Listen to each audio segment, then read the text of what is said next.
Sounds like we might have Evil Geniuses going up against Most Wanted. So I got a little too into it, man. Give me too many matches going on. I got into it as well, and then all of a sudden I hear we're getting into the Evil Geniuses thing. I press a button and just ruined the whole screen. Sorry about that, guys. But it is Empire Strongholds, game number 1, Most Wanted, taking on Evil Geniuses. You got to watch out for Destroyed in this scenario. He is my go-to guy on Empire Strongholds. And one thing to keep in mind is that these pros haven't had many intense matches over this whole weekend. This is their first matches, so we're going to have to see if this has hurt them.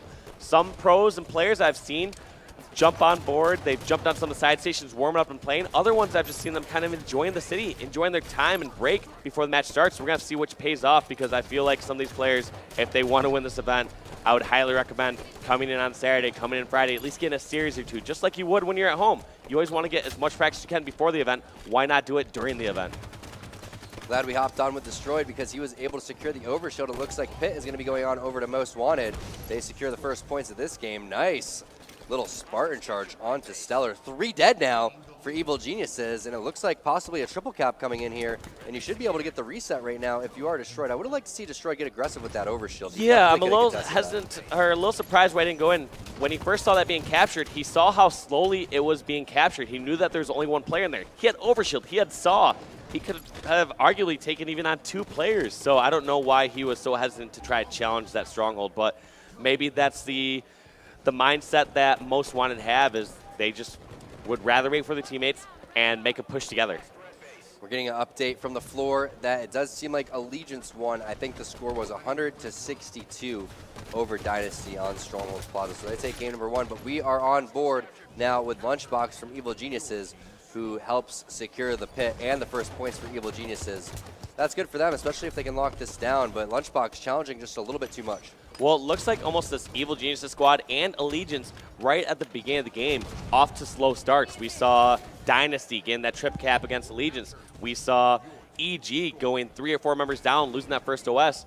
I think potentially this being their first match of the tournament, they have to just get those little tournament jitters out, just get in the groove of things and finally catch the groove, as we noticed that EG once again did lose the pit. So they're going to have to somehow get that one back, because if they let this go on for too long, you know Most Wanted's hungry. Even though they did not get into relegation here, they're going to want to put down EG if they can.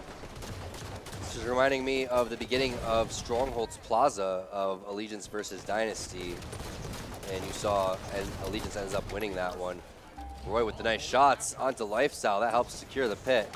And with these pro teams, you got to make sure that when you get advantages that you don't lose your advantages. And that seems to be a little bit of a missed opportunity there for Most Wanted. Jeez, such great shots from Roy, because look at how that advantage cascade. Like you said, had Lifestyle been able to fish that kill on Roy, Roy wouldn't have went outside and helped get that kill on Turbine. His teammate wouldn't have got overshield. Roy wouldn't have gotten that pick towards top tower. It's just this butterfly effect of not killing Roy, and you get punished for each little mistake.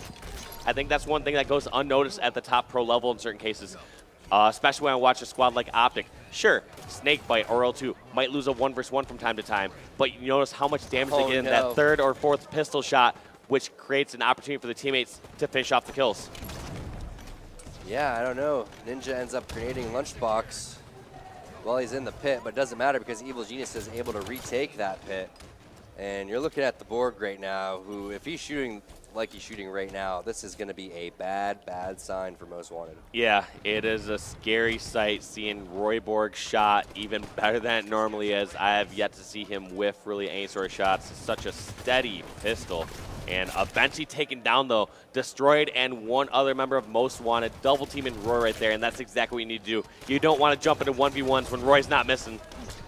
Not at all. You want to try to get some teamwork going, and it's one of the things that you talk about pretty often, Dave, is when everyone thinks, oh, professional Halo player, that they just run through and they challenge everything and they just kill everything in sight. It's not that. It's a very methodical game where, again, the key is putting down as much damage as you possibly can while taking as much damage as you can, and also staying alive after you take that damage. Yeah, absolutely. Just creating as many opportunities for your teammates as possible. Unlike some other FPSs out there, like a game like Counter-Strike, sure, they have these set strategies from each round, and you have sort of that round reset mentality where every single time you can kind of do this new breakout and you can actually time pushes to the 10th of a second. Whereas in Halo, it's this continuous game, and so you have to just have this have this mentality that you're going to create as many opportunities throughout that game for your teammates as possible. It's not like you're just going to wait for the perfect opportunity every single time. And so I think those little advantages add up over time. Unfortunately for Ninja, he's going to drop to the back smack from Lifestyle, and it looks like Destroy trying to contest this pit. However, Roy flying in there. Looks like he's working with Stellar over there to secure the pit.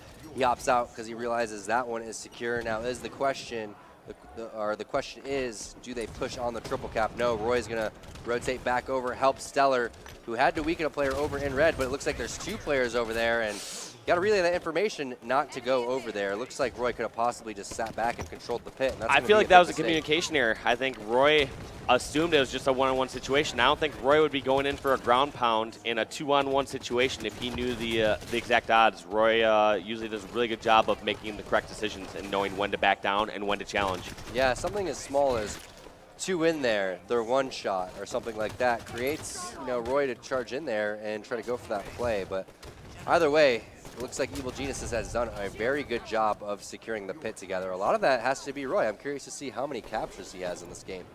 Yeah, I can't pull up those stats at the moment, but we will have to check that out later and see how many captures he's got. Lifestyle actually traded with Roy that time. It's a step up from losing the battle, but same time, you need to shut down Roy as fast as possible. We're jumping on with his twin brother Lunchbox, who is timing that saw, grabbing that 6-minute saw, and he's going to melt anyone who's in pit. And look at this spot. Wow, what a great combo. I did not see who shot that combo. I believe it was Lifestyle who shut down Lunchbox there, which is a huge, huge shot.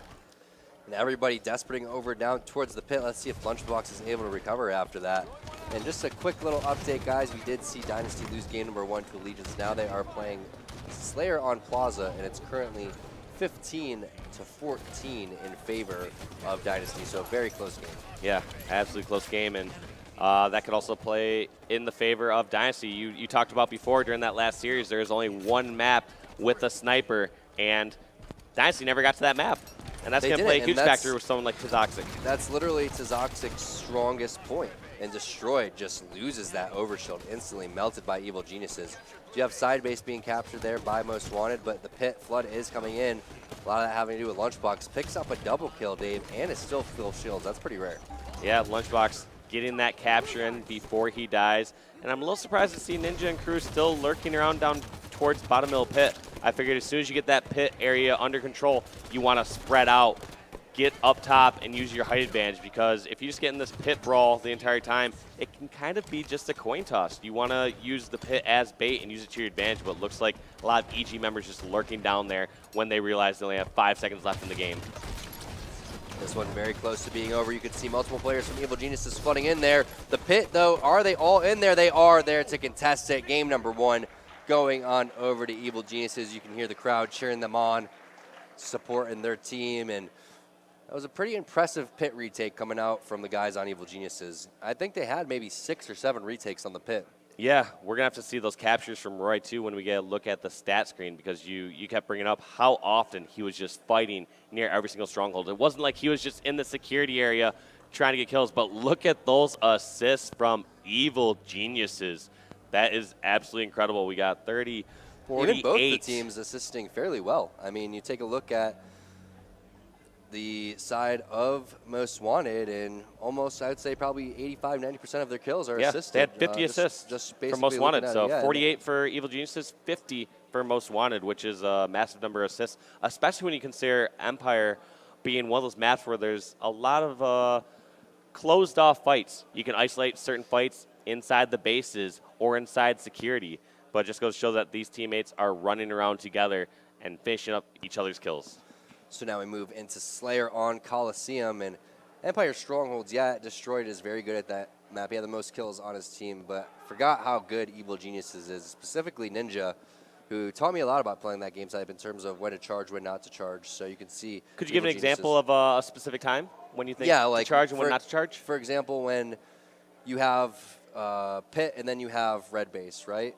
And until you get the numbers advantage, you don't want to, overextend over towards the fan. So one of the best things that you can do is literally just do that bait and switch over towards the fan and don't overextend.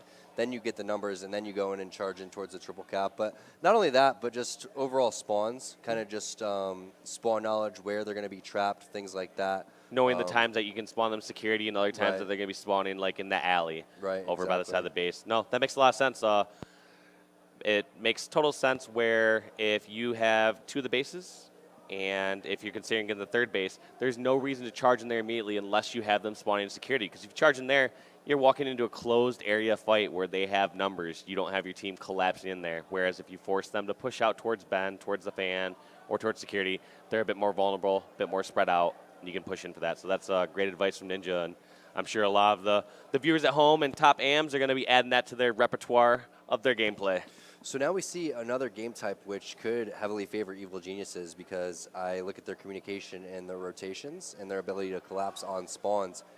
If you remember, there was a time where Evil Geniuses on Slayer Coliseum was up like 20 to like 1 or 2, something along those lines, against LOL. A couple of months back on Slayer Coliseum, it was just complete domination. So they're scary when they get their full setup going. They know how to capitalize at the very best when they have everything going their way. That's one thing that I think the top teams do best is, it seems pretty obvious, but when they are in the worst case scenario, like all 4 dead, the other team has power weapons, they know how to mitigate those losses and make sure that when they break out of the setup, they only give up 2 or 3 deaths compared to another round of spawn slaying. Right. And when they have the full setup, they know how to capitalize on that too, saying, all right, we know how to get a spawn slay over at blue, trap them over at red, and then push them at spawn slay. Right. I think my best example of that was our old 2007 roster, final boss on Beaver Creek Team Slayer. We tried to perfect that game type and figure out the worst case scenarios and the best case scenarios on that map, and it went to showing scores. Like even the second place team at certain times, like Carbon, we would beat them like 50-20 on Team Slayer Beaver Creek. Yeah, you guys are dominating on that. I remember Ogre1 just constantly sitting top rockets, being extremely annoying. Now, whenever I have a team or whenever a new Halo game comes out, I feel like one of the most important things that you can do is create similar callouts for your teammates, right? Make sure everyone's on the same page in terms of the little spots on the map that people may be hiding. And then the other most important thing is creating your ideal setup, right? Which is putting people in power positions and thinking about the best case scenarios. It gives you something to strive for. Yeah. If you have 3 of those 4 locations. The worst case scenarios too, though, on the other side. Absolutely. All right, jumping on board with the Twitch fan favorite Ninja from Evil Geniuses, pushing over towards top sniper here on Coliseum Slayer. Nice nade. Gets that nice nade, and I like how he tries to just push over towards this blue side DMR. He's just trying to create some space for his teammates so that they can potentially grab that sniper, and that's what's going to happen as we have sniper in the hands of Royborg. You can see Evil Genius's communication is on point right now, and that's a scary thing. Look at Tawi just pointing at screens, Roy barking callouts, and very rarely do you see when a player has sniped someone call out that much. It's typically, you know, a point in time where you want to focus on your shot, things like that. But Roy needs to be aware of possible spawns over towards the opposite elbow of him, and looks like that's what he's doing. He also needs to watch his left too, just in case. Yeah, it seems like he's fairly aware of where he has cover and whatnot. Looks like he's going to try to help his twin brother Lunchbox by watching over at the red rocket corner, and decides to actually push over towards top rocket side to get that angle on Fountain. And what a shot from Roy, getting that no scope. Almost taken out by Lifestyle though.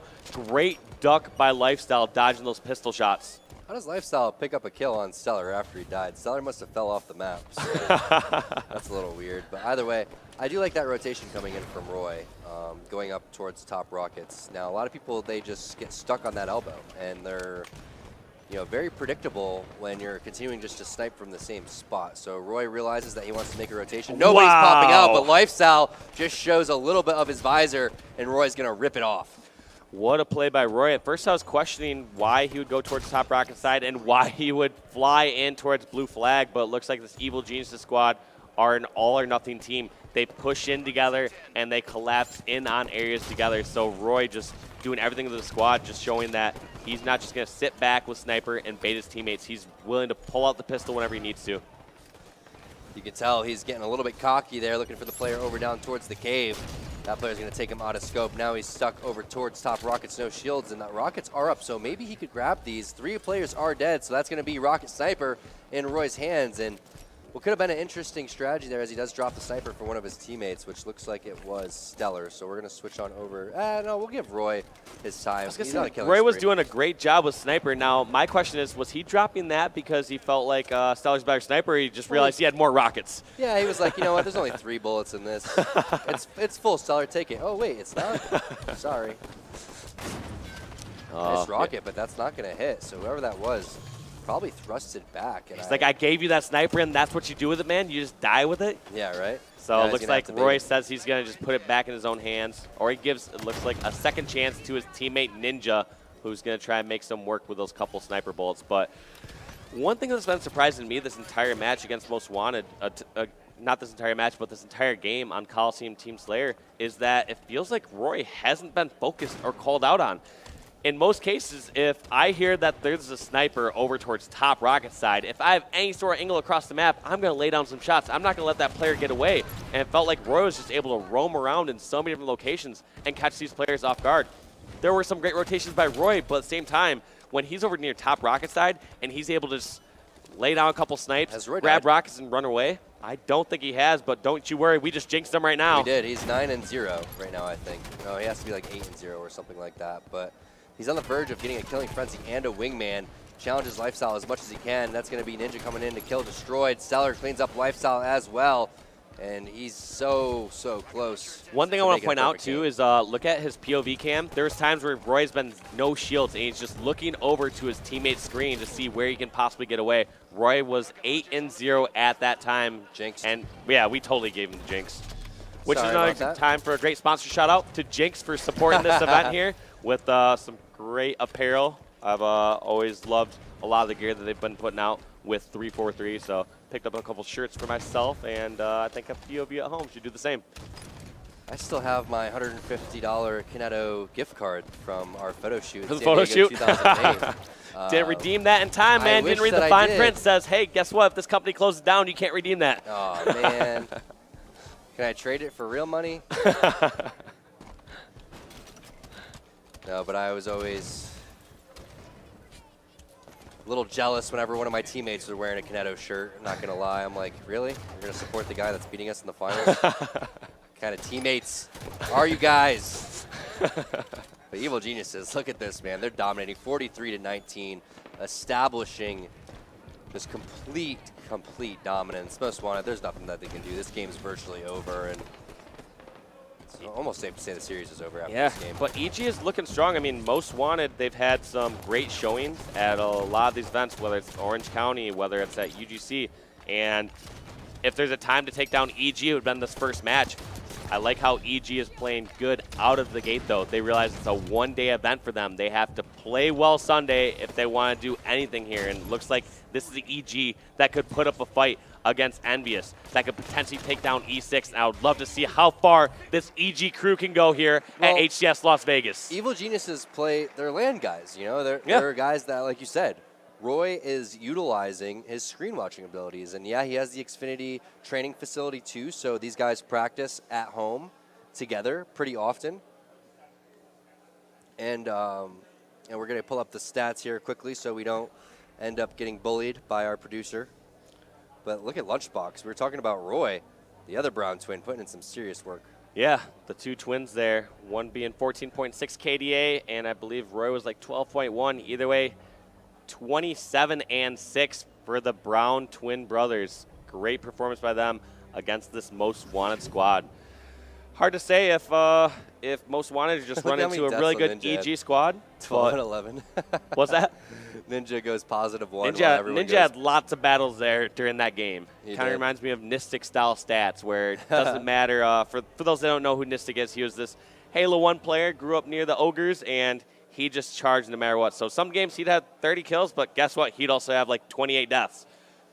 Yeah, and I just got a tweet saying that I look hungover. That's not the case, guys. We were here till 2 a.m. 2 a.m. I didn't get into my hotel until 5 a.m. You do the math, guys. You do the math. Don't make fun of my bags. Yeah, we had a late night, so huge shout-out to the Millennial Esports crew here. Just put in long hours and still keeping a great show for all these people, because I noticed even late last night we had over like 2,500 viewers watching those last open circuit final matches. So huge props to all the fans out there. But yeah, shout out to the crew that makes this event possible. Like I said, players like casters like myself and T-Squared, we just show up. We try to look as good as we can on camera. Maybe today's not the best day for looking good on camera. We don't do a good job, obviously, apparently. But we're going to hop into observer mode because we do have Dynasty taking on Allegiance. So let's get into that game and find out what is up. And I believe the series is 2-0 at the moment. Game 3 being here. Capture the flag on Fathom. 0 caps this far. 3.5 minutes in the game. But looks like Allegiance able to actually put in the first cap so far. And Dynasty, this is their chance, but looks like they are running into some rough shape here against Allegiance. We're going to see if Chaser can turn that around here with the railgun because they need to put in a cap fast, not only just to tie the game, but also get their confidence up. After losing game after game and always being behind, at some point you want to have something go your way. You want to be in the lead.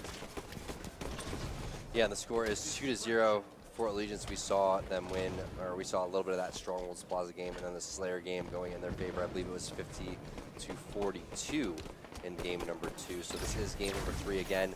2-0, comfortable lead for Allegiance, and also up 1-0 in this series as well. But we're also getting ready to start game number 3 between Evil Geniuses and Most Wanted, which is also CZFF. What a great play there by Tizoxic. I'm going to switch over to his screen. He tossed the flag out near elbow, knew that player was coming through yard, flanked back to window, and got that kill in straight stick. So not only did he get the kill in straight stick and create a potential flag cap opportunity, he still drew back a couple members of Allegiance back towards his flag. We'll keep you updated on this match as we can as much as we can. But we're going to jump in with game number 3. This is Evil Geniuses taking on Most Wanted. EG is up 2-0 in the series thus far, and quite dominating performances. So I'm not sure if Most Wanted can turn this one around. Who do we want to start this one off with there, Dave? We gave a lot of love to Roy that last game, even though Lunchbox was putting up the bigger numbers. So let's jump on with the twin brother Lunchbox at the start of this Fathom CTF.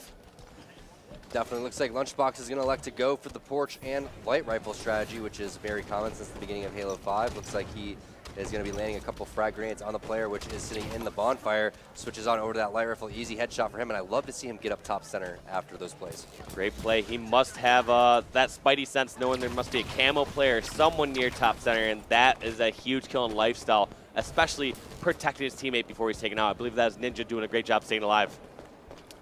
If Lunchbox is playing well, he is definitely a force to be reckoned with because he picks up kills and he does it silently. Like we were saying, we were watching Roy that entire time, starting off 8-0, and Lunchbox just putting in serious work while going unrecognizable, or while being unrecognized. So yeah, that's the thing crazy. is, it's funny. Most players that, from the outside looking in, they think that Roy is the better of the twins. However, you ask almost every single person that has teamed with Lunchbox and Roy, you say, all right, who's the better player of the two? If you had to choose, let's say the twins got in a fight where they couldn't, repair their differences, and they just said, all right, we're splitting up. Which one of us is staying? I think a lot of players would choose Lunchbox, realizing how strong of a player he is. Lunchbox getting that beat-down kill on Destroyed and staying alive. Not only getting these kills, but also just keeping that railgun out of the hands of Most Wanted.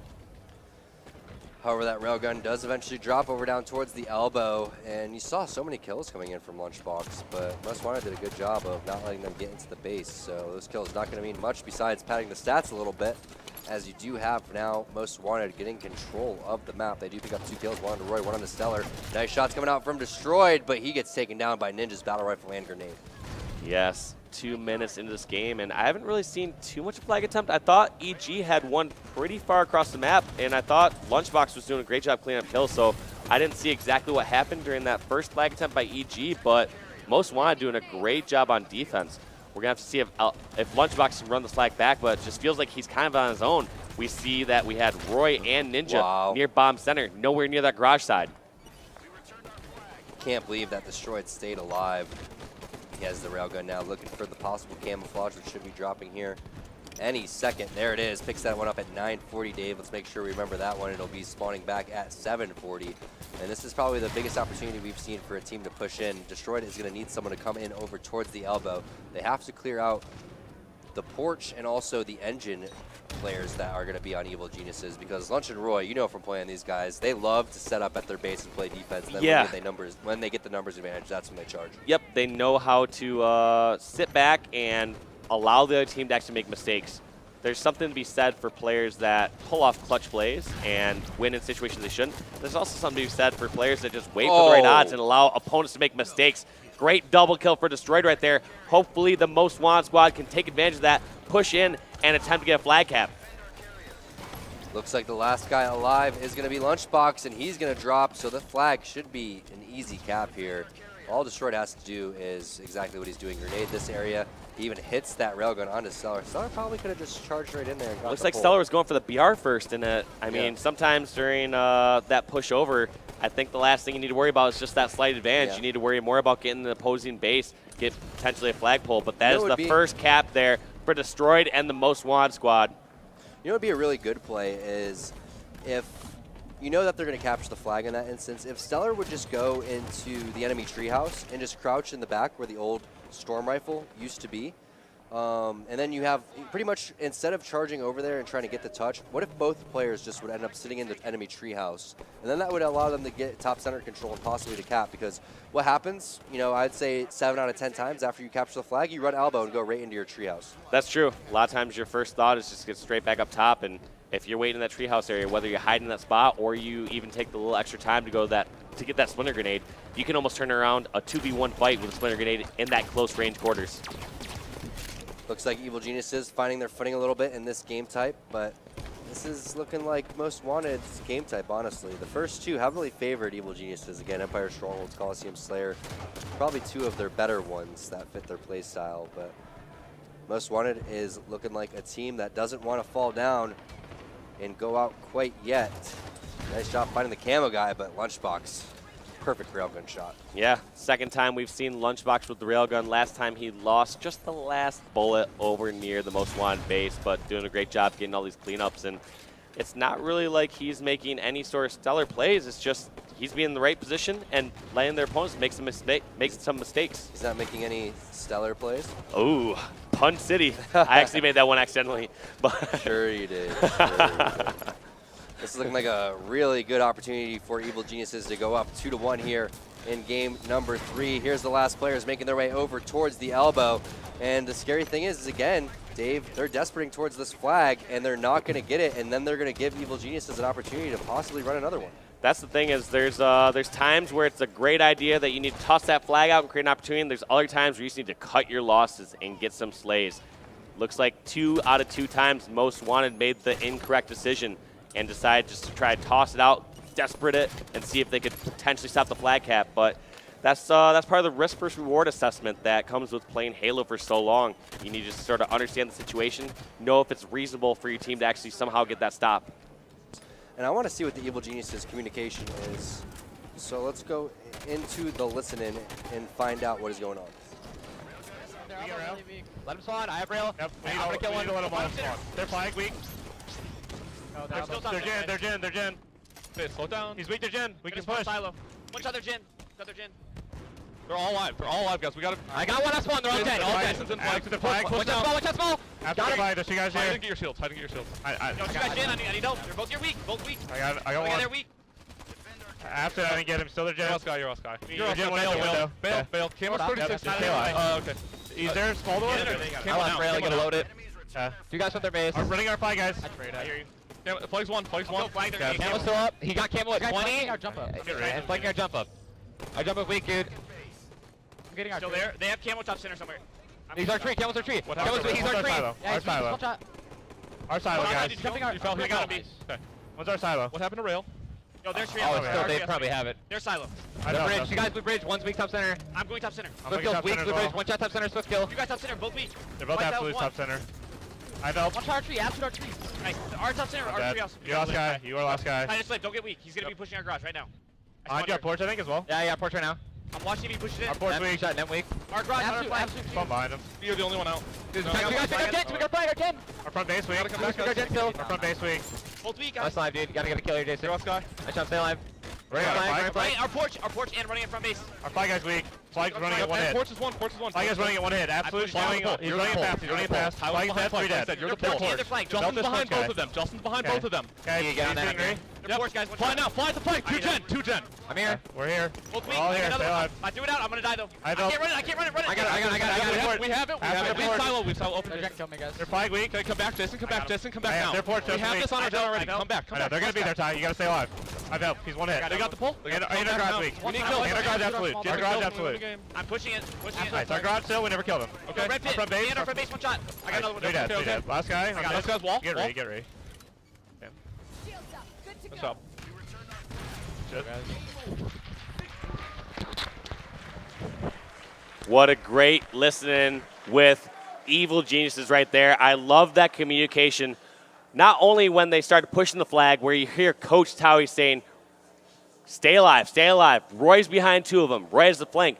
They knew exactly that they could just wait and time was on their side. And then as soon as they started focusing on Roy, Towie told his teammates to fly in. They all started flying in and got that pull out. And even during the time where Roy pulled the flag, they got that transition to another player running. He said, I can't run it. And you just heard Ninja communicate saying he was going to grab it. So just all those small little bits of communication